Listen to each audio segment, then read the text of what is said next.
नाज़रीन अस्सलाम वालेकुम, मैं हूं खालिद शहबाज। आप देख रहे हैं गवाह न्यूज़।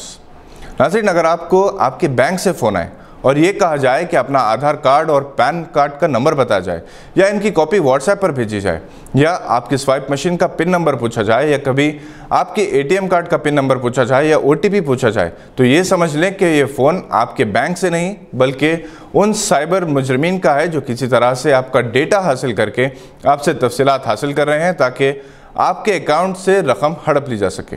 बैंकों से बार बार ये हिदायत दी जा रही है कि इस तरह के कोई फ़ोन आपको अगर आने लगे तो आप इन्हें पॉजिटिव रिस्पांस ना दें, बल्कि बैंक के ज़िम्मेदारों के अलावा पुलिस को इत्तला करें। इन दिनों ख़ासतौर पर लॉकडाउन के दौरान साइबर क्राइम में बहुत ज़्यादा इजाफा हुआ है।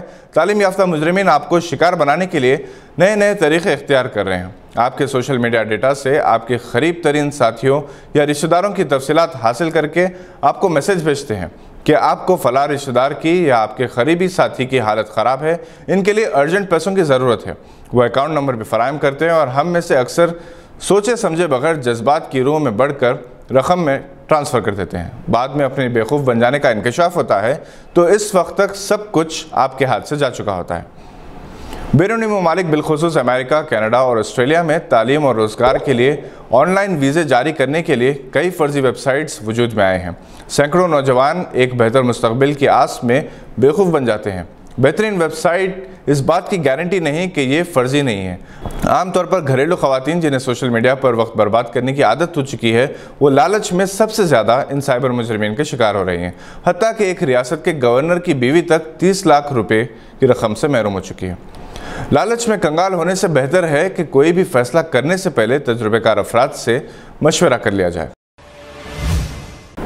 हिंदुस्तान की सबसे कदीम सियासी जमात कांग्रेस वाकई ज़ईफ़ हो चुकी है और सीनियर तरीन कायदीन जो अपनी ज़िंदगी का बेशतर हिस्सा इस पार्टी से वफादारी में गुजार चुके हैं, अपने मुस्तकबिल से मायूस हैं। इनमें पार्टी क़यादत से शिकायत भी है और नाराज़गी भी। एक तरफ कांग्रेस की क़यादत जमहूरी इक़्तिदार पर जोर देती है और जब जमहूरी तरीक़े पर कोई अपनी शिकायत और नाराज़गी का इजहार करता है तो इस पर वावेला भी मचाया जाता है। कांग्रेस की जाने ऐसी कौन सी मजबूरी है कि इसकी क़यादत सिर्फ एक ही ख़ानदान तक महदूद है।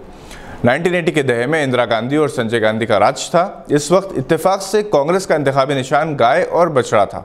आज इंतखाबी निशान हाथ या पंजा है, मगर आज भी माँ और बेटे यानी सोनिया गांधी और राहुल गांधी का ही पार्टी पर गलबा है। सीनियर कायदीन ने कई अहम नुकात पर पार्टी क़यादत को मकतूब लिखा, जिससे राहुल गांधी नाराज़ हैं। राहुल गांधी के मिजाज में तलखी और चिड़चिड़ापन दरअसल इख्तिदार से महरूमी का नतीजा लगता है।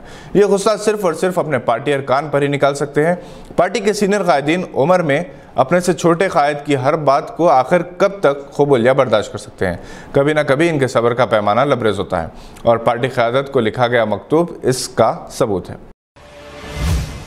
गुलाम नबी आज़ाद, कपिल सिब्बल जैसे सीनियर कायदीन पर अगर बीजेपी से साज़बाज़ के इल्ज़ामात आयद होते हैं तो इनकी दिल शिकनी फितरी है, क्योंकि ये वो कायदीन हैं जिन्होंने अपने ज़िंदगी का बड़ा हिस्सा पार्टी के लिए वक्फ कर दिया और कई कुर्बानियाँ दी। आम एहसास तो यही है कि बीजेपी का इख्तिदार के लिए खुद कांग्रेस और इसकी लीडरशिप जिम्मेदार है। राहुल गांधी ने इंतखाबी तकरीब में सिवाय लफ्ज़ चौकीदार के और कुछ नहीं कहा। इसका नतीजा ये निकला कि हिंदुस्तानी अवाम ने चौकीदार को ही दोबारा चौकीदारी की जिम्मेदारी दे दी।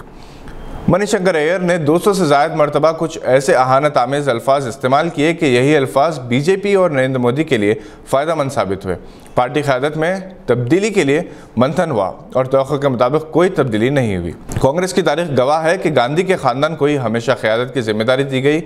माजी में जब कभी किसी से एहतजाज किया उसे किनारे से लगा दिया गया। सीताराम केसरी, नरसिम्हा राव इसकी मिसाल है। इंदिरा गांधी के दौर में जगजीवन राम, राजीव गांधी के दौर में वीपी सिंह पार्टी से दूर हो गए, जबकि राजीव गांधी के बाद इनके कई करीबी साथी जिनमें राजेश पायलट और माधुराव सिंधिया शामिल थे, जो पुरअसरार हादसा का शिकार हुए, इन्हें भी पार्टी सरगर्मियों से दूर कर दिया गया था। शरद पवार और सिंघम्मा ने पार्टी से अलहदगी अख्तियार कर ली थी। जहाँ तक कांग्रेस की तारीख का ताल्लुक़ है, आज़ादी के बाद से आज तक 13 कायदीन ऐसे हैं जिनका ताल्लुक़ नेहरू गांधी ख़ानदान से नहीं था, मगर इनके पार्टी पर अपने असरात थे, जैसे जेपी कृपलानी, बीपी सीतारामैया, पुरुषोत्तम दास टंडन, एन संजीव रेड्डी, यूएन द्योबर, कामराज, निजी लिंगप्पा, नरसिम्हा, सीताराम केसरी, शंकर दयाल शर्मा, ब्रह्मानंद रेड्डी। राहुल गांधी की पॉलिसियों और पार्टी में जमहूरी इख्तिदार के फ़क़दान की वजह से जूनियर सिंधिया ने मध्य प्रदेश में बगावत की और सचिन पायलट ने भी वही रास्ता इख्तियार किया था, मगर कामयाब नहीं हो सके। आने वाले दिनों में कांग्रेस में इंतशार होगा, या एक नए कायद के इंतखाब से शिकायतें दूर होंगी, ये आने वाला वक्त ही बताएगा। आरएसएस के सरबराह मोहन भागवत की तस्वीर वाला एक नया हिंदुस्तानी कॉन्स्टिट्यूशन बुकलेट सोशल मीडिया पर वायरल हो रहा है। इस बुकलेट के सोशल मीडिया पर वायरल होने के साथ ही मुख्तलिफ सियासी और मजहबी तंजीमों के जरिए मुखालिफत का सिलसिला शुरू हो गया। श्रोमणी अकाली दल के general secretary Jaskiran Singh, Republican party of India के रियासती सीनियर नायब सदर प्रकाश चंद्र जसल, पंजाब क्रिश्चियन मूवमेंट के सदर हमीद ईसा, बहुजन मुक्ति पार्टी के नायब सदर रमेश काला, धन श्री गुरु ग्रंथ साहिब सत्कार प्रचार समिति के जत्थेदार जगदेव सिंह ने पीर को जालंधर में एक पुलिस कमिश्नर को खत सौंपकर मोहन भागवत के खिलाफ गद्दारी का मामला दर्ज करके गिरफ्तार करने का मुतालबा किया। नाराज लोगों का कहना है कि मोहन भागवत की जानिब से दिखाया जा रहा ये बुकलेट हिंदुस्तानी आइन की तौहीन है। मज़कूरा तंजीमों के लीडरों ने कहा कि ऐसी सोच की वजह से ही मुल्क में फ़िरक़ावाराना फसादात भड़कने का अंदेशा बढ़ जाता है, इसलिए इनके खिलाफ कार्रवाई की जानी चाहिए। इन्होंने मजीद कहा कि पंजाब में आरएसएस कुछ दलित लोगों को गुमराह कर रही है, इसके लिए भी कार्रवाई करना ज़रूरी है। मेस्को ने श्री सालम पावर प्लांट हादसे में जाँ बहक होने वाली इंजीनियर उस्मा फातिमा के नाम से मेमोरियल गोल्ड मेडल का ऐलान किया है, जो हर साल तलबा की ऑलराउंड मुजाहरे पर दिया जाएगा। उस्मा फातिमा मेस्कोट ग्रेड स्कूल मरकपेट की एसएससी के पहले बैच की तालिबा थी। सेक्रेटरी डॉक्टर फ़खरुद्दीन मोहम्मद ने इस होनहार तलबा की शहादत पर गम का भी इजहार किया और कहा कि दूसरों की जान बचाते हुए अपनी जान कुर्बान कर देना उस्मा की अजमत थी।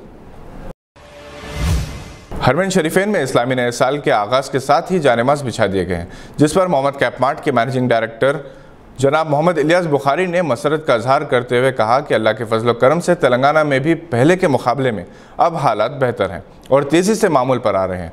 अस्सलाम वालेकुम, मोहम्मद इलियास बुखारी मोहम्मद कैपमार्ट से। आप जैसा कि जानते हैं, आजकल हरमैन शरीफ में जानेमाज़ें बिछाई जा रही हैं, मक्के शरीफ में भी और मदीना शरीफ में भी। उसी मुनासिबत से मोहम्मद कैपमार्ट में कोविड फ्री जानेमाज़ स्पेशली मंगाई गई है।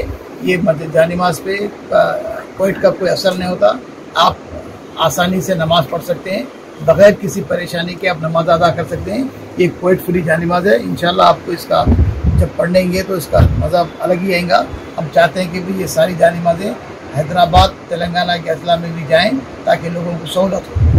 हम ये समझते हैं कि जितने जानेमाज़ें पहले जानेमाज़ों को मस्जिदों में से उठाकर बाउल कर दिया गया है, वो जानेमाज़ों को इस्तेमाल ना करें तो बेहतर है, क्योंकि उसमें लोगों को डाउट रहेगा। आप नई जानेमाज़ें बिछा दीजिए, क्योंकि 11,000 रुपये का रूल है, जो 50 आदमी नमाज़ पढ़ सकते हैं। उसके अंदर आसानी से आप उसको डोनेट कर सकते हैं हर मस्जिद में। मसाजिद में नमाज भी हो रही है। अगर हरमैन शरीफैन के अमल की तखलीद करते हुए यहाँ की मसाजिद में भी जानेमाज़ बिछाने का सिलसिला शुरू किया जाए तो बेहतर होगा। इस मुक़द्दस महीने में इसका सवाब भी ज़्यादा है और हालिया अरसे के दौरान जो हमसे बिछड़ गए, इनके इसाले सवाब के लिए भी जानेमाज़ ख़रीद कर मसाजिद को अतिया में दी जा सकती है। इन मकासद के लिए मोहम्मद कैपमार्ट खुसूसी रियायत भी देगा। मोहम्मद कैपमार्ट हिंदुस्तान के उन गिने चुने इदारों में से है जिसने अपनी एक सदी मुकम्मिल कर ली और अपनी खिदमत की वजह से अवामी एतमाद की हासिल है। एक ही छत के नीचे यहाँ ज़रूरियात ज़िंदगी का हर सामान मिल जाता है।